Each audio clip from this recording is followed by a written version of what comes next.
يفهم بالعلم القرآن، بالعلم يزيد الإيمان، وبه يمتاز الإنسان، وبفكر عال وبيان.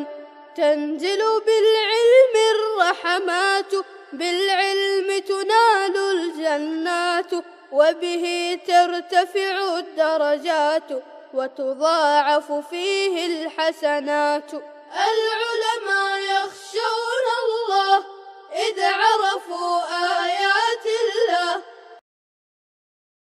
الحمد لله رب العالمين والعاقبة للمتقين، والصلاة والسلام على سيد الأنبياء والمرسلين سيدنا وحبيبنا وحبيب رب العالمين محمد وعلى آله وأصحابه ومن هدى بهديه إلى يوم الدين.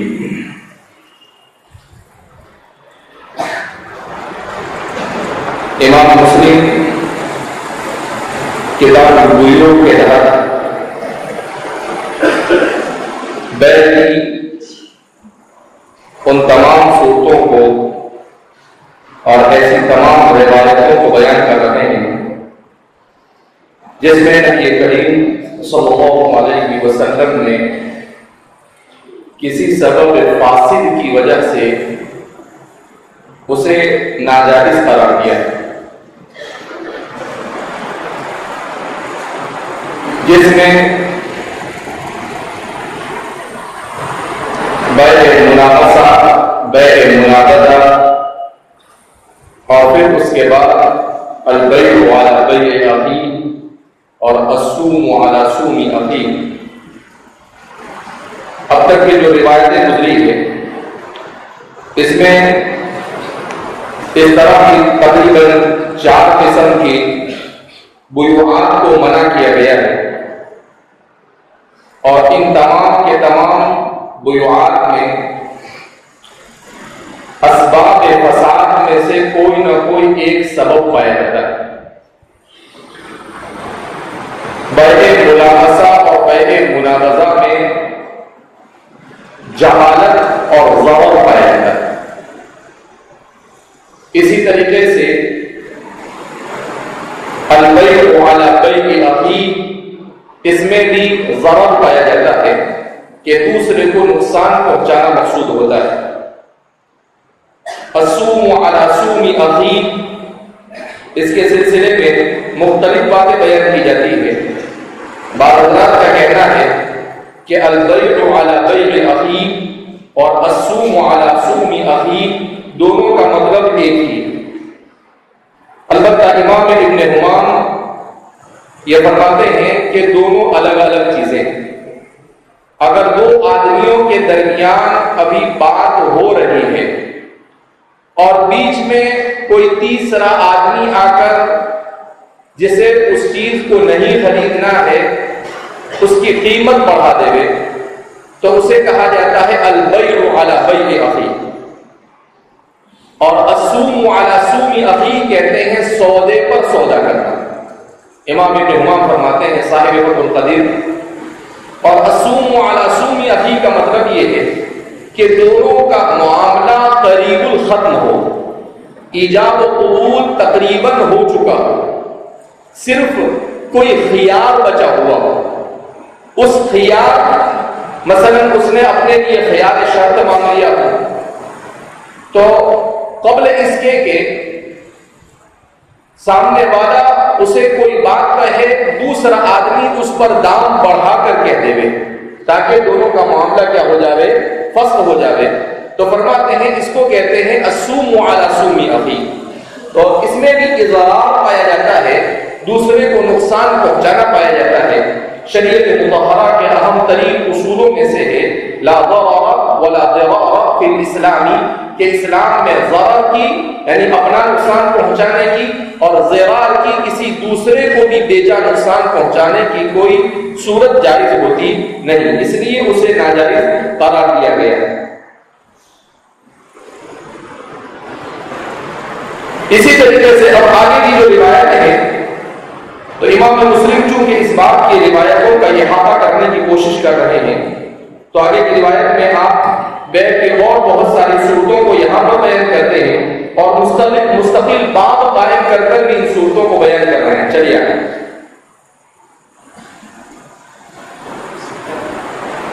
بسم الله الرحمن الرحيم.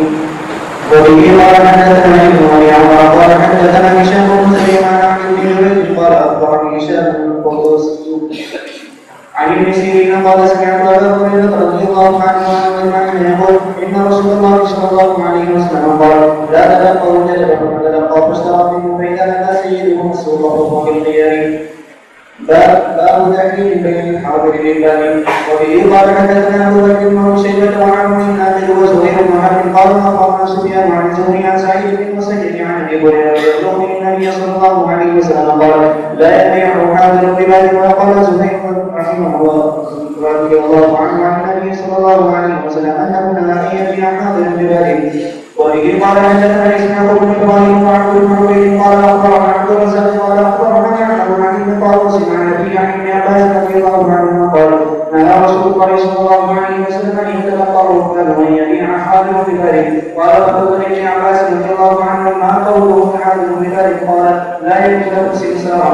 وبه قال حدثنا يحيى بن يحيى التميمي قال اخبرنا ابو بكر عن ابي الزبير عن جابر بن وحدثنا عن ابن موسى قال حدثنا زهير قال حدثنا ابو زبير عن جابر رضي الله عنه قال رسول الله صلى الله عليه وسلم لا يبيع حاضر بباب دع الناس يرزق الله بعضهم من بعض غير ان في روايه يحيى وسلم. وبه قال حدثنا ابو بكر بن ابي شيبه وعمر بن نافع قال حدثنا سفيان بن عيينه عن ابي زهير عن جابر رضي الله عنه عن النبي صلى الله عليه وسلم بمثله. وبه قال حدثنا يحيى بن يحيى قال اخبرنا مسلم عن موسى بن سيرين عن انس بن مالك رضي الله عنه قال نهينا ان يبيع حاضر بباب وان كان اخاه وغداه. وبه قال حدثنا محمد بن مثنى قال حدثنا نبی کریم صلی اللہ علیہ وسلم نے منع کیا ہے تلقی اور تلقی للرکبان کہ آپ صلی اللہ علیہ وسلم نے تلقی رکبان سے منع کیا. کس کو کہتے ہیں تلقی رکبان؟ تلقی کے معنی ملاقات کرنا اور رکبان کے معنی آتے ہیں سوار. تو سواروں سے ملاقات کرنا. تو پہلے زمانے میں یہ ہوا کرتا تھا کہ لوگ تاجروں کا طریقہ یہ ہوتا تھا کہ جب بازار لگتا تھا یا جس دن گاؤں سے دیہاتوں سے لوگ چیزوں کو لے کر آتے تھے تو انہیں شہر سے باہر جا کر ڈھیل لیتے تھے اور کم قیمت میں ان کے پاس سے سامان خرید کر زیادہ قیمت میں اسے بازار میں لا کر کیا کرتے تھے؟ بیچتے تھے. تو اس میں چونکہ ایک شخص کا فائدہ ہوتا تھا اور پورے مارکیٹ میں خرید و فروخت کے لیے آنے والے دوسرے لوگوں کا نقصان ہوتا تھا. تو افاد عام کے بجائے یہاں پر نقصان عام ہوگا، اس لیے نبی کریم صلی اللہ علیہ وسلم نے منع کیا. اب یہ کہ یہ بیع جنہیں بیان کیا جا رہا ہے یہ بیعات محرمہ ہے یعنی محرمہ حرام ہے یا بیعات مکروہہ. تو اس سلسلے میں احناف کا کہنا یہ ہے کہ یہ بیعات مکروہہ اور شوافی کا کہنا یہ ہے کہ یہ بیعات محرمہ حرام بیعات ہے جن کو احادیث مبارکہ میں بیان کیا. پھر اس کے بعد ایک اختلاف یہ بیعات باطلہ ہے یا بیعات فاسدہ ہے. تو ائمہ ثلاثہ کے یہاں پر بیع باطل اور بیع فاسد میں کوئی فرق نہیں، جبکہ احناف کے یہاں پر بیع باطل اور بیع فاسد میں فرق ہے. اگر رکن میں کوئی نقصان واقع ہو تو اس صورت میں وہ بیع باطل، اور اگر جس کو کہتے ہیں اصل میں کسی خلاف شرع امور کا پیش آنا، اور اگر وصف میں نقصان ہو یا وصف میں خلاف شرع کوئی سبب پایا جائے تو اس صورت میں یہ بیع فاسد ہے. جس کو مثال سے ایسے سمجھ سکتے ہیں جیسے ایجاب و قبول یہ رکن ہے، اسی طریقے سے بیع کا رکن مبیع اور بائع ہے. تو اگر مبیع ہی باطل ہو، مثلا خنزیر کی بیع یا شراب کی بے، تو یہ وہ چیزیں ہیں جس کو شریعت مبیح کہتی ہی نہیں، تو سیدھی سی بات ہے یہ بے باطل ہے، اس لیے کہ اصل ہی ایسا ہے کہ جو فاسد ہے۔ تو احناف کے یہاں پر یہ بے باطل ہے، اور بے فاسد کا مطلب یہ ہے کہ بے میں کوئی ایسا سبب آئے جو اس کے وصف میں آئے، جیسے جہالت کا آنا، تو اس کی وجہ سے بے فاسد ہوتی ہے کہ کوئی آدمی ایسی شرط لگا دے کہ جس شرط میں بائع مبیع یا مشتری میں سے کسی کا فائدہ ہو رہا ہو ایک کا اور دوسرے کا نقصان ہو رہا ہو، تو ایسی شرط کی وجہ سے اس بے کو بے فاسد کہا جاتا ہے۔ تو فرماتے ہیں کہ ان جو بیوعات کو ذکر کیا جا رہا ہے یہ ساری کے ساری بیوعات فاسدہ ہے، بیوعات باطلہ نہیں ہے۔ اسی طریقے سے اب تک کے جو احادیث بیان کی گئی، ان احادیث میں یہ بات خاص طور پر ذکر کی گئی کہ ایسی بے کہ جس بے میں جہالت پائی جائے، ملامسہ میں بھی جہالت ہے، مناقضہ میں بھی جہالت ہے، اور تو ان دونوں بیوعات میں ہمارے زمانے کے اعتبار سے ایک مسئلہ یہ بیان کیا جاتا ہے کہ بونز کی بے کیا ہوتا ہے۔ بونز ایک ہوتا ہے شیئرز اور ایک ہوتا ہے بونز۔ بونز جو ہوتا ہے وہ کبھی ایسا ہوتا ہے کہ حکومت یہ کنگال ہو جاتی ہے،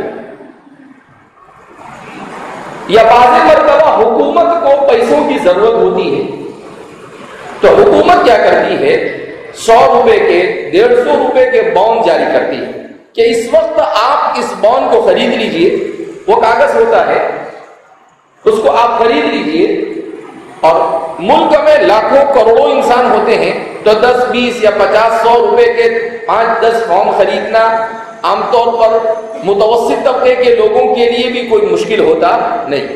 تو اب کروڑوں انسانوں میں سے اگر 10-20% بھی اسے خرید لیتے ہیں تو حکومت کے پاس اربوں خربوں روپے جمع ہو جاتے ہیں، پھر وہ اسے اپنے جس مقصد میں بھی استعمال کرنا ہو استعمال کرے، لیکن اس وقت وہ لوگوں کو یہ کہے کہ اگر آپ یہ بانڈ ابھی خرید لیں گے تو ہم اس پر آپ کو 2 مہینے یا 4 مہینے کے بعد ڈبل کر دیں گے یا اس کا آدھا کر دیں گے، اس طرح کی کوئی بات کیا کرے وہ بیان کرے۔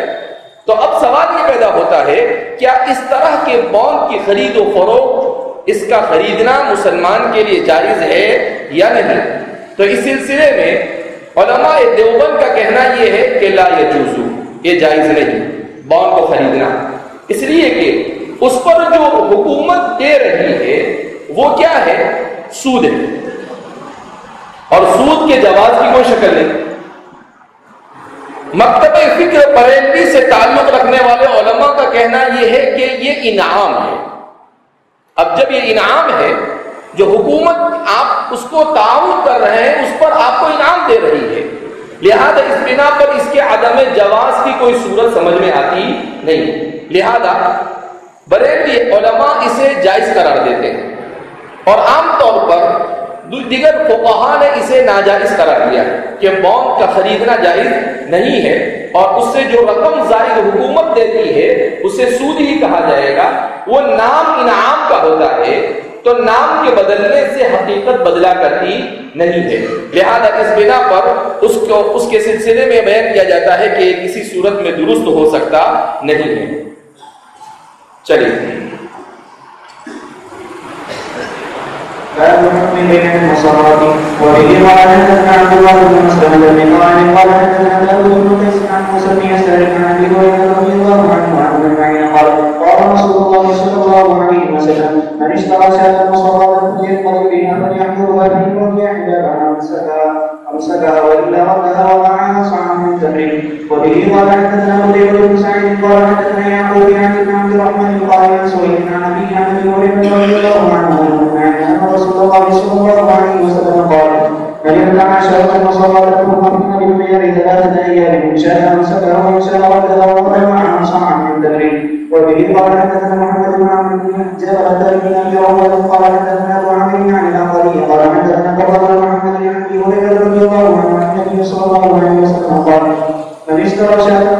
وأكثرهم بالخير 3 أيام فإن وتفرق عن صاع من تعب إلى سماء وبه قال حدثنا یہ شاط مسرات، یہ باب ہے شاط مسرات کے سلسلے میں فقہاء احناف اور ائمہ ثلاثہ کے درمیان شدید اختلاف پایا جاتا ہے کہ شاط مسرات کی بیع یہ جائز ہے یا نہیں۔ تو اولا تو یہ سمجھ لیا جائے کہ یہ مسئلہ ہے شاط المسرات کیا ہے۔ تو فرماتے ہیں الشاط المسرات، اس کا مطلب یہ ہے یہ سر یسر سے بنا ہے، المسرات اسی سے اس میں مفعول ہے، ایسی بکری جس کے تھن میں 2-3 دن تک دودھ کو رہنے دیا گیا ہو اور اسے دوہا نہ گیا ہو، اسے نکالا نہ گیا ہو، ایسے ہی چھوڑ دیا گیا ہو، تاکہ جب اسے بیچا جائے تو سامنے والا اس بکری کو یہ سمجھ کر خریدے کہ یہ بہت زیادہ دودھ دیتی ہے، تو اسے کہتے ہیں مسئلہ شاط مسرات۔ اب حدیث پاک میں اس سے منع کیا گیا ہے، تو اس حدیث کی بنیاد پر ائمہ ثلاثہ یہ کہتے ہیں کہ شاط مسرات کی بیع یہ مکروہ ہے، شوافع اسے حرام کہتے ہیں۔ اب شاط مسرات میں ایک بات یہ بیان کی جاتی ہے کہ اگر کسی نے اس طرح سے کسی کو دھوکہ دیا تو اس صورت میں اس بکری کو بھی واپس کرے، اور دھوکہ دیا لہذا بطور ڈن کے اور جرمانے کے اسے 1 صاع کی قیمت کے برابر یا 1 صاع کوئی اناج بھی اسے واپس دے، اس لیے کہ اس نے دھوکہ دیا۔ احناف کہتے ہیں کہ شاط مسرات کی جو حدیث ہے، اس حدیث پر کتاب و سنت کے دیگر صریح اصول کی وجہ سے عمل کرنا دشوار ہے، لہذا احناف کہتے ہیں کہ شاط مسرات میں بیع کو فسخ کرنے کا خیال یہ بائع کو حاصل نہیں ہوگا، اور نہ ہی اسے 1 صاع کے برابر کوئی چیز دی جائے گی۔ امام ابن حمام فرماتے ہیں کہ امام ابو حنیفہ نے یہ مسئلہ بیان تو کیا مگر حدیث صریح کے خلاف ہے، لہذا حدیث پر عمل کیا جائے گا اور امام صاحب کی رائے پر عمل نہیں کیا جائے گا۔ البتہ امام بدر الدین عینی صاحب ہدایہ، امام مرغینانی اور ہمارے دیگر فقہاء کا کہنا یہ ہے کہ یہ مسئلے کو اس طور پر دیکھا جائے کہ امام صاحب نے حدیث صریح کے خلاف کوئی بات نہیں بیان کی۔ اس کی ایک توجیہ تو یہ کی جاتی ہے کہ شاط مسرات کے مسئلے کو نبی کریم صلی اللہ علیہ وسلم نے جو بیان کیا وہ کب بیان کیا؟ تو فرماتے ہیں آیت ربا کے نزول سے پہلے، لہذا آیت ربا کے نزول کے بعد شاط مسرات کا حکم منسوخ ہو چکا ہے۔ تو جس حدیث کو بیان کیا جا رہا ہے گویا کہ یہ حدیث منسوخ ہے، کس کی وجہ سے؟ آیت ربا کی وجہ سے، اور ظاہر سی بات ہے قرآن متواتر ہے، اس کے ذریعے سے خبر واحد کو منسوخ کرنا اصول کے اعتبار سے بھی رہ گئی بات یہ کہ آپ یہ ثابت کر کر بتائیں کہ حضور نے یہ بات نزول آیت ربا سے پہلے بیان کی، تو فرماتے ہیں جن راویوں سے روایت بیان کی جا رہی ہے وہ تمام راویوں کا لقاء نبی کریم صلی اللہ علیہ وسلم سے آیت ربا کے نزول سے پہلے کا ہے۔ اس سے پتہ چلتا ہے کہ یہ آیت ربا سے پہلے نازل ہوئی۔ اب سوال پیدا ہوتا ہے کہ احناف اس مسئلے میں شاط مسرات میں مصر کیوں ہے کہ یہ صورت جائز ہے؟ تو احناف کا کہنا یہ ہے کہ اگر شاط مسرات کے مسئلے میں جو حکم حدیث میں صراحتاً بیان کیا گیا اس پر عمل کیا جاوے تو اس صورت میں کتاب اللہ کے بیان کردہ اصول کے بھی خلاف لازم آتا ہے، اسی طریقے سے احادیث رسول میں جو دوسری حدیثیں ہیں ان حدیثوں کے خلاف بھی لازم آتا ہے۔ کیسے دونوں کے خلاف لازم آتا ہے آپ صلی اللہ علیہ وسلم سے اولاً تو یہ روایت جو مروی ہے، اس روایت میں اضطراب پایا جاتا ہے۔ کیا پایا جاتا ہے؟ اضطراب۔ ہر الگ الگ جگہ پر حضرات صحابہ نے الگ الگ احکام اور الگ الگ باتیں بیان کی ہے، لہذا اضطراب پایا جاتا ہے۔ جبکہ دوسری طرف جو روایتیں ہیں جس میں آپ صلی اللہ علیہ وسلم صراحتاً کہتے ہیں کہ جب دو آدمیوں کے درمیان بے ہو گئی تو بے لازم ہو جائے گی، اب وہ جدا ہو گئے تو اب کسی کو کوئی خیار باقی نہیں رہے گا۔ اذا تفرقا فلا خیار لہما، اب یہاں پر تفرق ہو جا رہا ہے کہ بکری لینے والا بکری لے کر خرید کر گھر چلا گیا، اس کے بعد اس نے دیکھا کہ پہلی مرتبہ تو بکری نے بہت سارا دودھ دیا، مگر جب دوسری مرتبہ دیکھا کہ پہلی مرتبہ تو اس نے 2-3 لیٹر دے دیا، لیکن دوسری مرتبہ تو آدھا ہی لیٹر دیا، اس لیے کہ اس کو 3 دن سے دودھ کو نکالا نہیں گیا تھا۔ تو اب اس کو سمجھ میں آیا کہ اچھا اس کا مطلب یہ ہے کہ بائع نے ہمارے ساتھ دھوکہ کیا ہے۔ تو اب سوال یہ پیدا ہوتا ہے کہ کیا وہ اس بکری کو واپس کرے یا نہ کرے؟ تو امام صاحب فرماتے ہیں کہ وہ بکری کو واپس نہیں کر سکتا ہے۔ کیوں؟ کہ دودھ کا کم ہونا یہ عیب فاحش نہیں ہے، یہ عیب فاحش نہیں ہے۔ ہاں اسے دھوکہ دیا گیا وہ ایک الگ بات ہے، لیکن قرآن کریم کیا کہتا ہے کہ اگر تمہارے ساتھ کوئی زیادتی کرے تو تم اس کے ساتھ اتنی ہی زیادتی کرو جتنی اس نے تمہارے ساتھ کی۔ فَاعْتَدُوهُ بِمِثْلِهَا، کہ اگر تم پر کسی نے زیادتی کی تو اگر یہاں پر بکری کو صرف دودھ کی وجہ سے اس پوری بکری کو واپس کرنے کے لیے کہا جاتا ہے تو یہ اس آیت کریمہ کے صریح حکم کے خلاف، یہ زیادتی ہو رہی بائع کے ساتھ۔ لہذا احناف کا یہ کہنا ہے کہ اس کی شکل یہ ہے کہ اگر اس سے ایسا دھوکہ ہوا ہے تو یہ ہے کہ وہ اس بائع سے جا کر ملے اور کہے کہ بھئی بکری اگر آپ کی، اس میں بکری بھی ہے، بھینس بھی ہے، گائے بھی ہے، دودھ دینے والے جتنے جانور ہیں وہ سب آ گئے۔ چونکہ اس زمانے میں اس کا زیادہ رواج تھا، اس لیے شاۃ مسرات کو بیان کیا، تو شاۃ اتفاقی ہے، اعتراضی نہیں ہے۔ تو اس لیے فرماتے ہیں کہ اسے جا کر کہے کہ بھئی یہ جو بکری ہے، یہ بکری آدھا لیٹر دودھ دیتی ہے اور آپ نے 2-3 دن باقی رکھا، لہذا 1.5 لیٹر دودھ دیا، تو اب ایک کام کرو کہ آپ نے ہمارے ساتھ تھوڑا سا دھوکہ کیا، تو آدھا لیٹر دودھ دینے والی بکری کی جتنی قیمت ہے اتنی قیمت میں ہم آپ سے خریدیں گے، اور جتنا دھوکہ ہوا ہے اتنا آپ ہمیں واپس کر دو۔ تو احناف کہتے ہیں کہ تمام کے تمام آیات اور احادیث پر بھی عمل ہو جاتا ہے اور ساتھ ساتھ میں اس کے اوپر ظلم بھی نہیں ہوتا، اسی لیے فقہ حنفی جلدی کسی کے سمجھ میں نہیں آتی ہے کہ احناف تمام کے تمام اس بات کی آیتوں اور احادیث کو جمع کر کر حکموں کو بیان کرتے ہیں۔ تو شاۃ مسرات میں آستین چڑھا کے لوگ احناف کے خلاف بولنا جو اور بول بکتے رہتے ہیں، وہ حقیقت میں احناف کے خلاف نہیں بولتے ہیں، اپنے ہی علم اور اپنی ہی جہالت اور ناقص علمی کا اظہار کرتے ہیں۔ اگر اس کو پوری طرح سے پڑھ لیتے تو انہیں سمجھ میں آ جاتا کہ صریح آیات کے خلاف اگر خبر واحد جاتی ہے تو اس خبر واحد میں تعویل کی جائے گی، اور صریح آیت کے خلاف آپ کسی حکم کو مستخرج اور مستنبط نہیں کر سکتے۔ یہ حضرات محدثین کا متفقہ اصول ہے۔ تو احناف نے اصول محدثین کی رعایت کی، اصول فقہ کی رعایت کی، اور مزاج شریعت کی رعایت کرتے ہوئے اس حکم کو بیان کیا ہے۔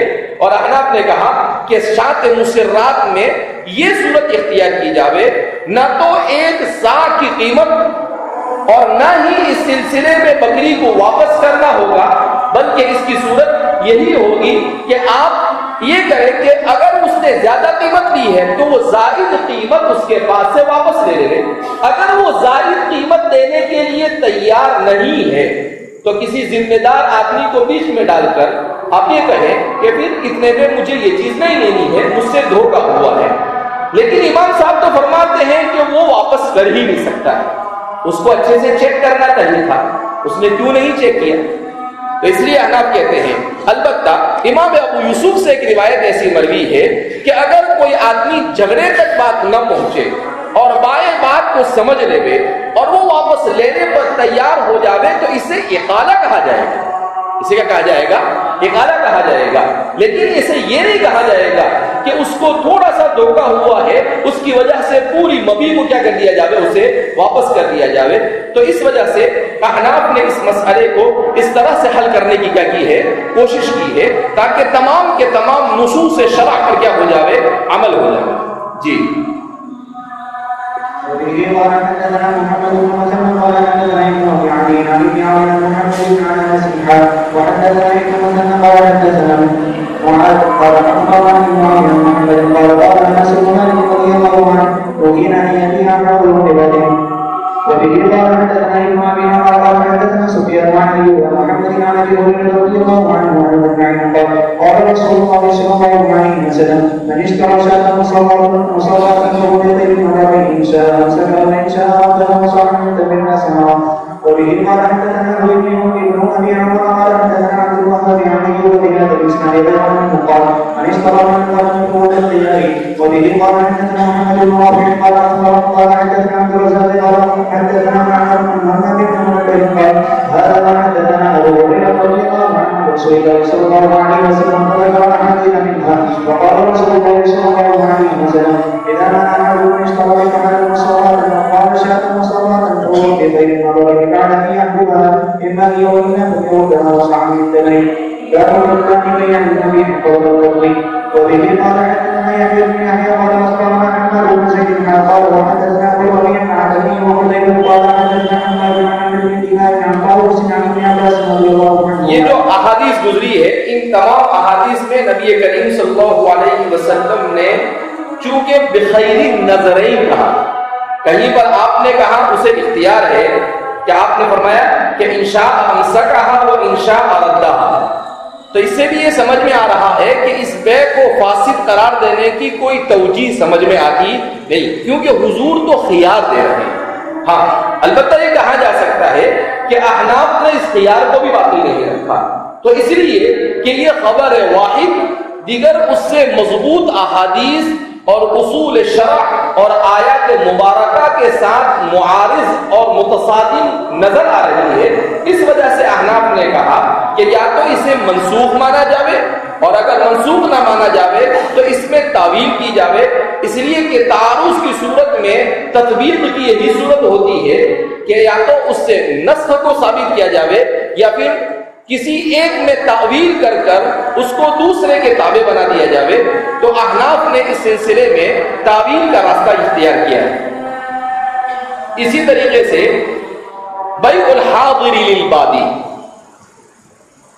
حاضر کی بے بادی کیا مطلب کہ جو لوگ دیہات سے چیزوں کو خریدنے کے بیچنے کے لیے آتے ہیں تو شہر کا کوئی آدمی اس کی چیز کو نہیں بیچ سکتا. کیوں؟ اس لیے کہ یہاں پر بھی ضرر عام لاحق ہوتا ہے. ہوتا کیا ہے، جو آدمی دیہات سے آتا ہے تو دیہات سے آنے والے کو کچھ اتا پتہ نہیں کہ مارکیٹ میں کیا ریٹ چل رہا ہے. وہ ایک حساب لگاتا ہے کہ میرے کھیت میں مجھے اتنا خرچہ ہوا اور میں روزانہ اتنا لا کر بیچوں گا تو اتنے میں میرا مال بک جائے گا اور میرا نقصان نہیں ہوگا. تو وہ اپنی مرضی سے جس میں اسے اپنا نقصان نظر نہیں آتا ہے لوگوں کو کم قیمت میں بیچ دیتا ہے. تو اس سے نہ اس کا نقصان ہوتا ہے اور نہ عامت الناس کا نقصان ہوتا ہے. لیکن کوئی شہر کا شانہ وہ کیا کہے کہ تو چپ چل رہے تیرا مال یہ بیچ دوں گا تو کہا جا رہا ہے. کیوں؟ اس لیے کہ انہو رجل شانہ، وہ آدمی کیا ہے؟ شانہ. اس کو معلوم ہے کہ یہ کس ٹماٹر کو بیچنے کے لیے لایا ہے، اس کی قیمت مارکیٹ میں یہ دیسی ٹماٹر ہے، یہ 10 سے 15 روپے کا بکے گا. وہ اگر بیچتا تو 5-7 روپے میں بیچتا. لیکن اس کو معلوم ہے کہ جو فارم ٹماٹر ہوتے ہیں وہ سستے بکتے ہیں اور یہ کھٹے میٹھے ہوتے ہیں تو لوگ اس کی طرف زیادہ راغب ہوتے ہیں اور مارکیٹ میں کم آتے ہیں. تو اس کا دام زیادہ ملتا ہے، لہذا وہ بجائے 7 روپے میں بیچنے کے کتنے میں بیچے گا؟ 10 میں. تو فائدہ کس کو ہوگا؟ ان دونوں کو ہو جائے گا، اس لیے کہ وہ فری میں تھوڑی کرے گا رجل شانہ، وہ تو کیا کرے گا؟ کچھ نہ کچھ لے گا اس سے. لہذا اس بنا پر وہ گویا کہ قسم سے دلال بن رہا ہے اور خامخواہ کا زبردستی، تو اسی لیے ہم نے اس کو شانہ کہا. تو فرمایا کہ یہ جائز نہیں، کیونکہ مارکیٹ میں آنے والے اتنے سارے لوگوں کو کیا پہنچایا جا رہا ہے؟ نقصان پہنچایا جا رہا ہے. تو شریعت نے کہا کہ اس طرح سے آپ کرو گے تو عامت الناس کو نقصان. تو معاملات کے باب میں ایک آدھ کا فائدہ اور زیادہ لوگوں کا نقصان جس معاملے میں بھی ہو، شریعت اسے مکروہ تحریمی قرار دیتی ہے. کیا قرار دیتی ہے؟ احناف کے نزدیک وہ مکروہ تحریمی ہے، شوافی کے نزدیک وہ حرام ہے، مالکیہ کے یہاں پر اس کی تفصیل ہوتی ہے. اسی لیے احناف کہتے ہیں کہ تلقی جلب اور بیع الحاضر للبادی، یہ جتنی بھی بیوعات، ان بیوعات کو احناف نے تفصیل کے ساتھ اس کے حکم کو بیان کیا. احناف کہتے ہیں کہ مطلقاً یہ بے حرام نہیں ہے اور ناجائز یا مکروہ تحریمی نہیں ہے. مثلا کوئی آدمی قافلے سے باہر جا کر مل لیتا ہے اور خرید لیتا ہے، لیکن مارکیٹ میں جو ریٹ چل رہا ہے اتنے میں ہی وہ خریدتا ہے یا اس سے زیادہ میں خریدتا ہے، تو فرماتے ہیں تلقی جلب کوئی مسئلہ نہیں، اس لیے کہ جو کراہت کی جو علت ہے وہ نہیں پائی جا رہی ہے. کراہت کیا ہے کہ وہ سستے میں خرید کر لا کر مارکیٹ میں زیادہ دام کے بیچے گا تو لوگوں کو نقصان ہوگا، لیکن مارکیٹ میں جتنے میں بکتا ہے اتنے ہی میں اس میں خرید لیا یا اس سے زیادہ میں خرید لیا تو ظاہر سی بات ہے کہ اگر اتنے ہی میں خریدا دونوں میں سے کسی کا نقصان نہیں ہے، اور اگر اس سے زیادہ میں خریدا تو یہ اس کا اپنا نقصان ہے. تو وہ اگر وہ اپنا نقصان جان بوجھ کر کر رہا ہے تو وہ اس کا مسئلہ ہے، لیکن عامت الناس کو نقصان نہیں پہنچ رہا ہے. لہذا اس طرح سے اگر تلقی جلب ہو تو اس کی جواز کی صورت کیا کی جاتی ہے؟ بیان کی جاتی ہے. احناف کہتے ہیں کہ صورت میں کوئی حرج نہیں، کراہت باقی رہے گی نہیں. لیکن حنابلہ اور شوافی یہ حضرات یہ کہتے ہیں، امام مالک کے یہاں پر اس کی اقل مدت کو بیان کیا گیا. کیا مطلب؟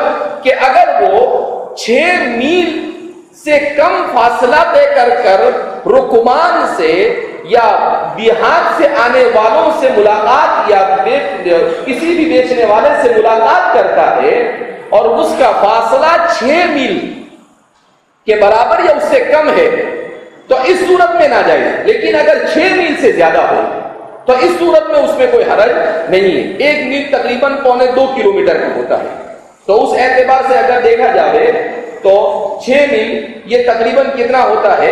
10.5 کلومیٹر. کتنا ہوتا ہے؟ 7. تو کہتے ہیں کہ اگر 10.5 کلومیٹر کی مقدار کے برابر میں وہ ملتا ہے تو مالکیہ کے یہاں پر اس صورت میں وہ جائز نہیں، مکروہ ہے. اور اگر وہ اس سے دور جا کر ملتا ہے تو وہ کہتے ہیں کہ جائز ہے. کیوں؟ اس لیے کہ اگر وہ کم قیمت میں بھی خرید کر لاتا ہے تو وہاں سے یہاں تک لانے کا خرچہ بھی تو ہوگا کہ نہیں اس کو. تو فرما رہے ہیں اس بنا پر وہ دور سے اگر خرید لیتا ہے تو اس صورت میں اس کے عدم میں جواز کے وہ قائل نہیں ہے. گویا کہ مالکیہ اور احناف نے ان مسائل میں تفصیل کے ساتھ بیان کرنے کی کوشش کی ہے تاکہ فریقین میں سے کسی کو نقصان نہ ہو.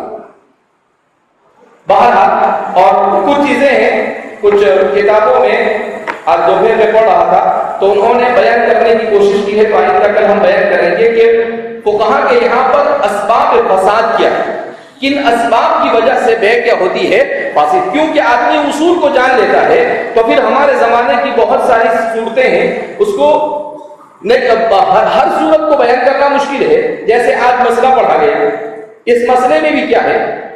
یہ بہت چلتا ہے. تو یہ ناجائز اسی لیے ہے. کیوں ناجائز ہے؟ اس لیے کہ اس میں قمار بھی پایا جاتا ہے، اس میں غرر بھی پایا جاتا ہے. اس کو ملٹی لیول مارکیٹنگ کہا جاتا ہے. ملٹی لیول مارکیٹنگ کہا جاتا ہے. اس کی بہت عجیب انداز میں لوگوں کو بیوقوف بناتے ہیں. لوگوں کو ایسا لگتا ہے اس میں بہت فائدہ ہے، لیکن فائدہ کچھ ہوتا نہیں. اس میں کھودا پہاڑ اور چوہا نکلا چوہا ایسا ہوتا ہے کہ ایسا نظر آتا ہے کہ وہ اتنے سال میں تو میرے پاس اتنا پیسہ آ جائے گا، جبکہ کچھ ہوتا نہیں ہے. لیکن آدمی کامن سینس کم ہوتا ہے تو وہ ظاہر کو دیکھ کر اس پر عمل کر اور اس اس میں فائدہ پورا کس کو ہوتا ہے؟ کمپنی کو ہی ہوتا ہے، اور جو اس کا ممبر بنتا ہے اس کو کوئی فائدہ حاصل ہوتا نہیں۔